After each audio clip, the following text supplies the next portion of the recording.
बताएंगे कि सोच से तकदीर के कॉन्सेप्ट को आप अपने मेंटीज तक किस तरह से प्रेजेंट कर सकते हैं। उनमें से एक तरीकाकार है स्टोरी बोर्ड एक्टिविटी का। स्टोरी बोर्ड एक्टिविटी इस तरह से काम करती है कि आप अपने मेंटीज को पहले एक छोटी सी कहानी सुनाते हैं, चंद मिनटों की।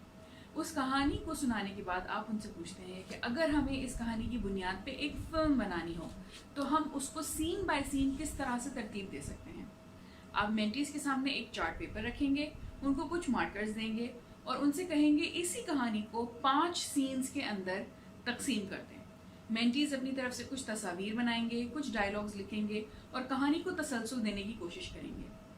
जब बड़ी सी तस्वीर बन जाएगी तो आप देखेंगे कि हर कहानी शुरू होती है एक तसव्वुर, ख्याल या सोच से और मुसलसल जिद्दोजहद, मुसलसल अमल के दायरे से गुजरती हुई तकदीर तक पहुंचती है। यही बात आप सोच से तकदीर की कहानी के दायरे से जोड़ के कहानी से रिलेट कर सकते हैं। तो मैं आप लोगों को एक छोटी सी कहानी सुनाती हूँ, ठीक है, और फिर हम कोशिश करेंगे कि हम मूवी बनाने के लिए उसके सीन की सेटिंग करें कि पहले सीन में क्या होगा, फिर दूसरे सीन में क्या होगा, एंड उस तरह से आगे चलना है, ठीक है। अच्छा, तो कहानी कुछ ऐसे है कि आज से तकरीबन 100 साल पहले एक आदमी था।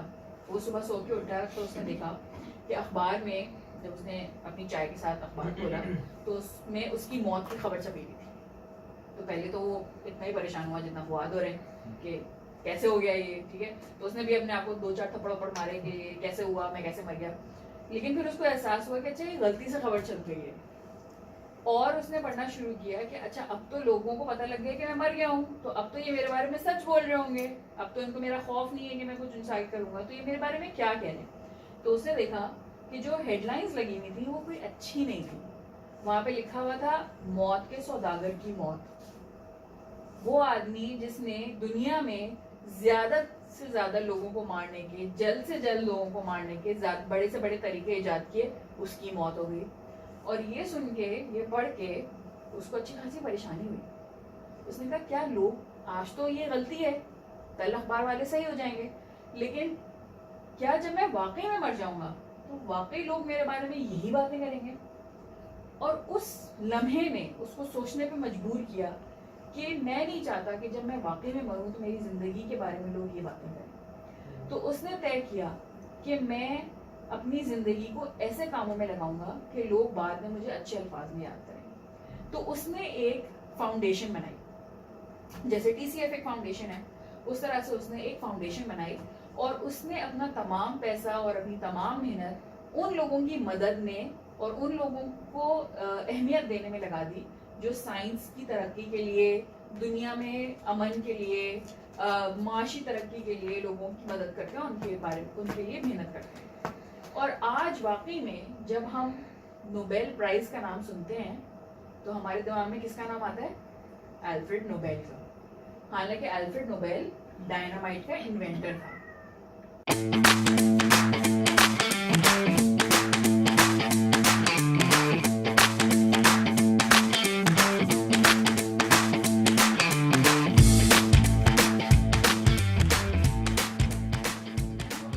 अच्छा जी, जैसे कि हमने डिस्कस किया था पहले कि मूवी बनाने के लिए पहले हमें स्टोरी को जो है वो एक बोर्ड पे लाना पड़ता है, ठीक है ना। तो इस तरह से हमने अल्फ्रेड नोबेल की जो स्टोरी है उसको हमने अब हम बोर्ड पे ले आए हैं। तो जब पहला सीन होगा मूवी का, फॉर एग्जाम्पल, वो वहां से शुरू होगा जहां उसकी सोच शुरू हुई। उसने देखा, अखबार में पढ़ा और उसने रियलाइज किया कि लोग उसके बारे में इतना बुरा भला कह रहे हैं। वहां से शुरू होगा और हमारी कहानी वहां जाएगी कि उसने एक पहला कदम लेने के लिए सोचा कि अगर मैं एक अपना इमेज बदलना चाहता हूं तो मुझे चाहिए कि मैं एक ऐसी सोसाइटी बनाऊं या एक ऐसी फाउंडेशन बनाऊं जो लोगों की सपोर्ट के लिए काम करे, ठीक है। वहां से उसने जो है मालूमात हासिल करना शुरू की, लोगों को किन किन चीज़ों में ज़रूरत है, किस तरह से उनकी मदद की जा सकती है। और उसके बाद उसने, जब हम तीसरे सीन की तरफ आएंगे, तो उसने ये देखा कि literature society, economics forum, scientific society, world peace society, exchange of economics and politics, ये सब चीज़ें जो है वहाँ पे शुरू हो गई। और इन सब चीज़ों के लिए जो है वो एक जरिया बना, क्या? अल्फ्रेड नोबेल की फाउंडेशन।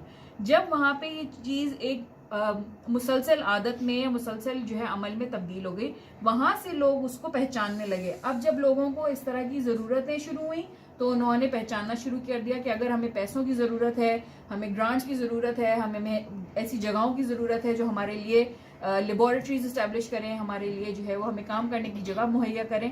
तो उन्होंने देखा कि हम अल्फ्रेड नोबेल से वहाँ से जाके बात कर सकते हैं और वहाँ पे उसकी पहचान बनी, यानी कि रिकग्निशन बनी। और करते करते इवेंचुअली हमारा आखिरी सीन मूवी का जो है वो यहाँ हमें लेके आता है कि नोबेल प्राइज एक ऐसा प्राइज है जो सारी दुनिया में जाना माना जाता है और सारी दुनिया के लोग जो हैं वो अपनी मेहनत के जरिए नोबेल प्राइज के हकदार ठहराए जाते हैं।